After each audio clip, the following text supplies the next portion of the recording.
अस्सलाम वालेकुम नाज़रीन आज नदीम मलिक के शो में नईम हैदर पंचोता ने तारक फजल चौधरी को मैंडेट चोर ऑफ फॉर्म 47 की पैदावार कह दिया, जिस पर नईम हैदर पंचोता और तारक फजल चौधरी में खूब गर्मा गर्मी हुई। नाज़रीन आइए पहले उनकी गुफ्तगू सुनते हैं और फिर इस पर बात करते हैं। आज से चंद साल पहले जब पनामा लीक्स के नाम से, पनामा पेपर्स के नाम से एक बहुत बड़ी लीक सामने आई थी, जिसमें पाकिस्तानियों की जो बाहर छुपाई गई जायदादें थीं उनकी कुछ तफसील सामने आई, शरीफ फैमिली की तफसील सामने आई। आज 5-6 साल के बाद दोबारा एक डाटा लीक सामने आ रही है। उस डाटा लीक के अंदर दोबारा सवाल हमारे सामने यही है कि जिन पाकिस्तानियों के नाम सामने आएंगे उसके ऊपर तहकीक का तरीकाकार क्या होगा। ये जैसे तफसील आती है तो इसके साथ आप इसे शेयर करते हैं। प्रॉपर्टी लीक्स तो जैसे जैसे आएगा उसके ऊपर बात करेंगे, लेकिन सबसे पहले तो तारिक साहब आप ही बता दें, इमरान खान की पेशी are you happy with that? क्योंकि एक ज़माने में नवाज शरीफ के ऊपर पाबंदी आयद की गई थी, आज पाबंदी के बावजूद सुप्रीम कोर्ट ने इजाज़त दी। I think it's a welcome development. जी बिल्कुल, मैं जैसा कि आपने कहा, मैं कहता हूँ कि एक अच्छी बात है। इमरान खान साहब को अपनी जो सफाई है उसका पूरा हक मिलना चाहिए, पूरा मौका मिलना चाहिए।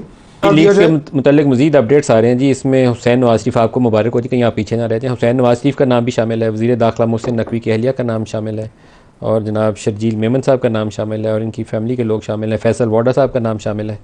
बलूचिस्तान और सिंध के 6 से ज़ायद अरकान सूबाई असम्बली के नाम भी शामिल। पूरी खबर हो जाए फिर इसके ऊपर सवाल जवाब करेंगे, लेकिन पहले नैब का केस और इमरान खान की पेशी कैसी डेवलपमेंट है? ये सुप्रीम कोर्ट में तो आपके इतराज़ात भी बड़े थे, लेकिन वहाँ से एक बड़ा फैसला ही सामने आया।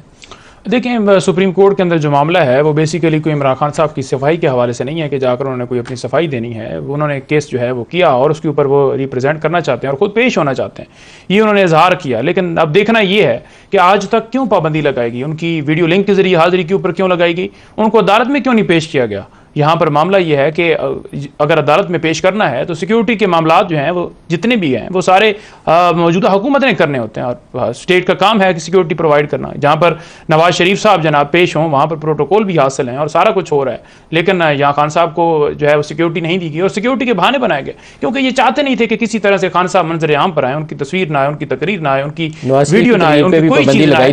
देखें, बात यह है कि यहाँ पर अगर वीडियो लिंक के जरिए भी हाजिरी की बात की जाती है ना, तो नहीं वीडियो लिंक के जरिए पेश किया जाता। वो क्यों? यही बात है ना कि हम ये क्यों कह रहे हैं कि ये मुदाखलत बंद होनी चाहिए। तो हर इदारे बात करें ना, मैं तो उनको भी कह रहा हूं, आप भी करें। आज भी आप देख लें कि जस्टिस इस्लामाबाद हाई कोर्ट के मैं उसकी तरफ आता हूं, चीफ की तरफ, लेकिन आप आपस में करें बात। और खान साहब को देखें आपस में किस तरह बात करें। शुएब शाहीन साहब से अगर आप 40-50 हज़ार से हार चुके हैं और फॉर्म 45 के मुताबिक अगर आप हारे हुए हैं, और फॉर्म 45 आपके पास भी मौजूद है, हमारे पास भी मौजूद है, और जिसमें आप हार गए और फॉर्म 47 का नोटिफिकेशन लेके आप कहें कि मैं जीता हूं, इसके अलावा मेरे साथ बात करूं, तो कैसे हो सकती है? सबसे पहले आपको एडमिट करना होगा। इस्लामाबाद हाई कोर्ट के सामने भी है। मुझे लग रहा है कि मैं इस्लामाबाद के अपने सबसे पहले हमें एडमिट करना होगा से बात कर रहा हूं, मतलब इतनी अथॉरिटी के साथ झूठ बोल रहे हैं, इतनी अथॉरिटी के साथ कि मैं हैरान हो गया हूं। भाई यू आर नो अथॉरिटी, झूठा नहीं कह सकते, मैं आपको जवाब दे रहा हूं और आप इल्जाम नहीं लगा रहा, आपने धांधली की है। आप हलफ दे दें, आप हलफ दे दें कि आप फॉर्म 45 के मुताबिक नहीं जीते, बोलना बंद करें। ठीक है, आपने फैब्रिकेशन नहीं की, मैं अदालत में दूंगा। नहीं हलफ मेरे ना, मुझे हाथ ना लगाएं। अभी फॉर्म 45 यार आपको अनटचेबल नहीं है, मैं आपको ये बता रहा हूं कि हम अभी अदालत में बात सुनो ना, बात नहीं, मैं बात कर रहा हूं, मेरी बात मैं बात कर रहा हूं, मेरी बात मैं बात कर रहा हूं, लेकिन आपने उनके इल्जाम लगाए और आपको जवाब देंगे। Don't blame me, okay? मुझे ब्लेम ना करें, मैं बिल्कुल नहीं बोल रहा। मेरा हमारा इलेक्शन हुआ है और हमारा इलेक्शन ट्रिब्यूनल बना हुआ है, उसमें फॉर्म 45 अभी 20 तारीख को आ जाएंगे, आप आगे देख लें वहां पे। आपने बात की कि कैसे कैसी बात करें, ये कैसी बात? देखिए वो मामला ट्रिब्यूनल के सामने है, तो आप एडमिट करें ट्रिब्यूनल के सामने नवाज शरीफ और इस्लामाबाद हाई कोर्ट के सामने, और मैं चाहता हूं कि आपको पूरा इंसाफ मिले, लेकिन आपस में लड़के तो इंसाफ नहीं होगा। आपके इल्जाम लगाने से कुछ भी नहीं होगा। हमारे पास फॉर्म 45 यार आपके लीडर से लेकर नीचे तक सब झूठ बोलते हैं, आप लोगों को याद है। पंजोता साहब भाई मैं अदालत में दिखा रहा हूं ना, वो यू कि मैं आपको दिखाऊं, मैं दिखा रहा हूं अदालतों को ट्रिब्यूनल बने हुए हैं, वो मैनेज कर चुके हैं। पंजोता साहब ये फैसला तो अदालत ने करना है ना, उन्होंने हरासा किया हुआ और वो लेटर लिख रहे हैं बार-बार। अच्छा, एक और खबर आपको पहले बताते चलें, ये इस तरह की लड़ाई से फिर प्रोग्राम में आगे चलेगा। आज जस्टिस बाबिर सत्तार साहब, मैं पहले भी कहा कि मैं उनकी इज्जत करता हूँ, पर्सनली हमारा उनसे थोड़ी बहुत जान पहचान है, ज़्यादा नहीं है, जब से जज बने तब से बिल्कुल भी रब्ता नहीं है, लेकिन उनकी इज्जत मैं करता हूँ और उनका लिखा हुआ को समझता हूँ कि वो दुरुस्त बात कह रहे हैं। आज उन्होंने खत सामने लिखा और खत लिख के अंदर जो चीज़ें आई, chief justice Islamabad high court को लिखा, उन्होंने कहा कि मुझे ये जो सर्विलेंस वाला केस था उसके अंदर मैं तहकीक कर रहा था, तो एक हाई ऑफिशियल की जानिब से कहा गया कि बैक ऑफ, अंग्रेजी का खाता है कि पीछे हट जाओ, इस मामले में ज़्यादा घुसने की, इसकी ज़्यादा तहकीक करने की ज़रूरत नहीं है। उसके ऊपर ज़ाहिर है भूचाल आना था कि एक जज जो है ख़त लिख के तहरीरी तौर पर आगाह कर रहा है कि मुझे इस केस के अंदर कहा गया कि बैक ऑफ, पीछे हट जाओ, इसमें ज़्यादा तहकीक नहीं आपने करनी। उसके ऊपर हुकूमत को इतनी उसकी हरारत या हिद्दत या शिद्दत पहुंची है कि उसके बाद अटर्नी जनरल ने प्रेस कॉन्फ्रेंस की, उसके बाद लॉ मिनिस्टर और इन्फॉर्मेशन मिनिस्टर ने प्रेस कॉन्फ्रेंस की, और मेरे ख्याल में दोनों ने बेवकूफ़ी की। अगर वो एक स्टेटमेंट में तहरीरी तौर पर 2 जुमले सिर्फ लिख के कर देते कि हम अदलिया की मुदाखलत नहीं करते, वो ज़्यादा बेहतर होता। अटर्नी जनरल ने जो बात कही इनडायरेक्टली उन्होंने उस इल्ज़ाम की तस्दीक कर दी जो जस्टिस बाबर सत्तार के ख़त के अंदर है। अटर्नी जनरल ने कहा क्या, उन्होंने कहा कि हमने इन कैमरा ब्रीफिंग के लिए अप्रोच किया था और मकसद ये था कि हमारी जो इंटेलिजेंस अदारों के पास ये जो सर्विलेंस की कैपेबिलिटी है ना, ये कंप्रोमाइज़ ना हो जाए, इसको सेफगार्ड करने के लिए किसी दुश्मन के हाथ ना लग जाए। और उसके बाद हमारे होनहार बड़े काबिल लॉ मिनिस्टर आए, उन्होंने भी कहा कि अटर्नी जनरल ने इस काम के लिए कहा। तो थोड़ा सा अकल से बंदे को काम लेना चाहिए। यही तो इल्ज़ाम है जिसकी आप आके तस्दीक कर, ये ना ख़त्म होने वाले मसाइल हैं, क्या करें इसका। 6 जजों का मामला पहले चल रहा था, आज उसके ऊपर एक इजाफी खाता है। देखिए बात यह है कि मैं ऐसे ये कहूँगा कि इस दफ़ा उन्होंने खुद आकर बात नहीं की और उन्होंने भिजवाया इन 3 लोगों को कि आप जाकर बात करें, क्योंकि मामला फिर सीधा उनके ऊपर आया हुआ है।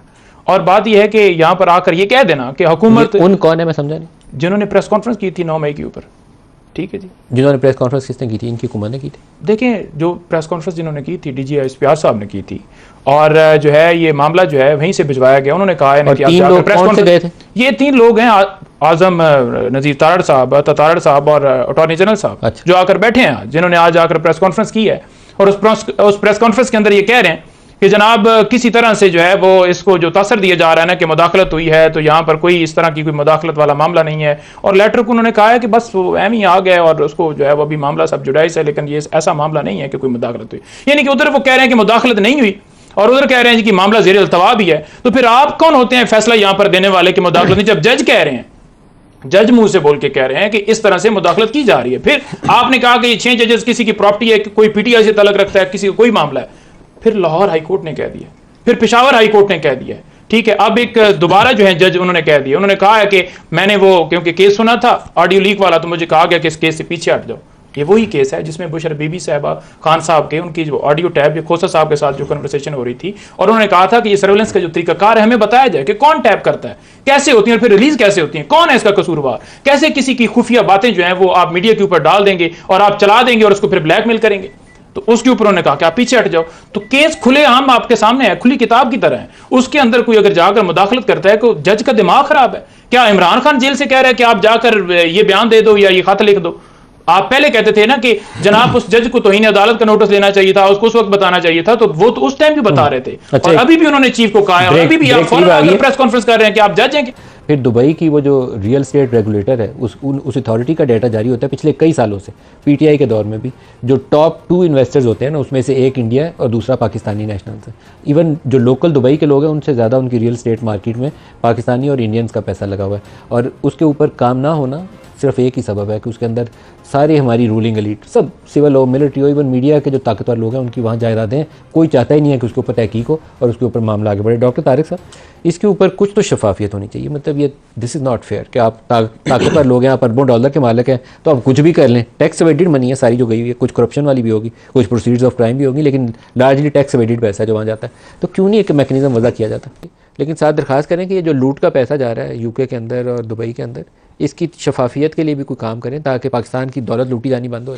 नदीम मलिक साहब, आपने बड़ा अच्छा जो है वो सवाल उठाया है, और यही सवाल जो है पहले हमने भी रखा था कि जिस तरह से मुल्क के अंदर इलेक्शन हुए हैं उसकी शफाफियत के ऊपर सवाल उठे हैं, और जो शफाफियत कायम नहीं हुई, जो हमने आपसे मुलाकात हुई थी जमान पार्क में खान साहब की, तो उसके अंदर ये बात तय हुई थी कि मुल्क के अंदर साफ और शफाफ इलेक्शन जो है वो करवाए जाएंगे। देखें, आपने IMF की डोमेन इलेक्शन डोमेन नहीं है, लेकिन जिसकी डोमेन इमरान से IMF मिलने जाए और इमरान को कहे कि इकोनॉमी के अंदर ट्रांसपेरेंसी लाएं तो इट मेक्स सेंस, लेकिन इमरान कहे कि मेरा इलेक्शन सही हुआ तो ये does not make any sense. नहीं, कैसे सेंस बनती है, मैं आपको क्लियर। नाज़रीन, आपने नईम हैदर पंजोता और तारक फजल चौधरी की गुफ्तगू मुलाज़ा फरमाई। नाज़रीन, आज नईम हैदर पंजोता ने नदीम मलिक के शो में तारक फजल चौधरी की ऐसी क्लास लगाई कि तारक फजल चौधरी के 14 तबक रोशन हो गए। नाज़रीन, आज जब नईम हैदर पंजोता ने तारक फजल चौधरी को मैंडेट चोर और फॉर्म 47 की पैदावार कहा, तो तारक फजल चौधरी आएँ शाएँ बाएँ देखने लगे और नईम हैदर पंजोता को धमकियाँ देने लगे। तारक फजल चौधरी ने नईम हैदर पंजोता को कहा कि आप अनटच नहीं हो, हम आपके साथ भी वो कर सकते हैं जो पीटीआई के दूसरे लोगों के साथ किया है। नाजी आज नून लीग वाले सिर्फ इमरान खान की एक तस्वीर लीक होने से इतना डर रहे हैं।